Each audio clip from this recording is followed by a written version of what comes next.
Hello there. Welcome to the podcast series by Anderson UAE titled Everything Tax.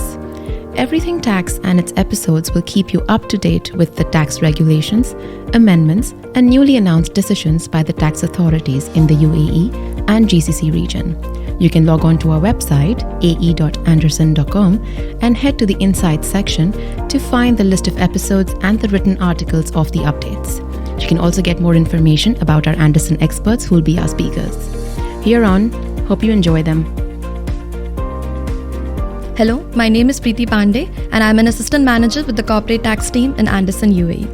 With the introduction of corporate tax in UAE, when businesses are trying to embrace this change, here I am today to give an overview on various aspects of corporate tax. As we all are aware that in the past few years, UAE has undergone a series of tax reforms with an objective to align its tax system with international practices.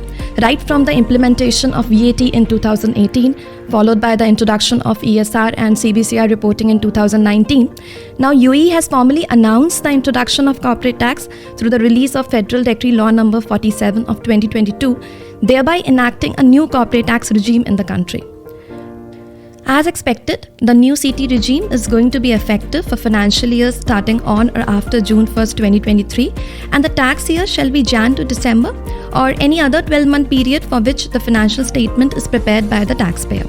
Accordingly, for most UAE businesses, the first tax period will be Jan 1st, 2024 to December 31st, 2024, and the first corporate tax return is to be filed within 9 months from the end of the tax period, which is September 30, 2025.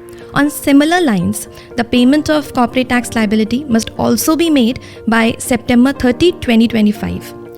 Now coming to corporate tax rates, the applicable tax rate is going to be 0% for taxable income not exceeding 375,000 AED and 9% for taxable income exceeding 375,000 AED. Here I would like to point out that although the threshold of 375,000 AED has not been prescribed in the CT law, it has been clearly indicated in the latest FAQs.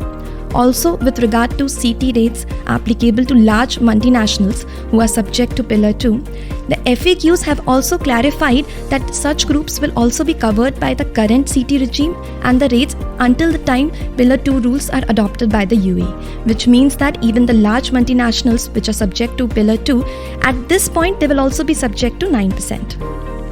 Now that we are talking about the corporate tax rates, I would like to highlight a point here that the 9% rate is the lowest tax rate in the GCC countries, which strengthens UAE position as a leading global hub for business and investments.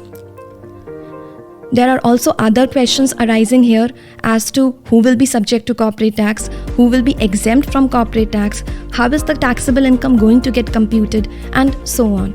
Well, to answer this, the corporate tax law has broadly touched base on such aspects, stating the persons covered under corporate tax, the exempt persons, the applicable tax rates as I already mentioned, the computation of taxable income, the exemptions and deductions that can be claimed and availed by the taxpayers, the tax loss reliefs available to the taxpayers. Also, the law encompasses tax grouping provisions and related group reliefs, the tax credits that can be availed by taxpayers, along with providing some guidance on the administration and compliance part. However, there is a lot more to unfold once the executive regulations are out, which will provide further details. Now, given the fact that the corporate tax law is out and the executive regulations are awaited, I would say that this is high time for businesses to thoroughly understand and prepare for compliance ahead of the effective date. A key aspect is the financial statement, as they serve as the foundation for determining the corporate tax liability for businesses. Hence, it becomes imperative for companies to have accurate and detailed financial records to ensure compliance and avoid any potential penalties once the law is implemented. At this point, I would say that UAE businesses should take appropriate steps to ensure their readiness towards corporate tax.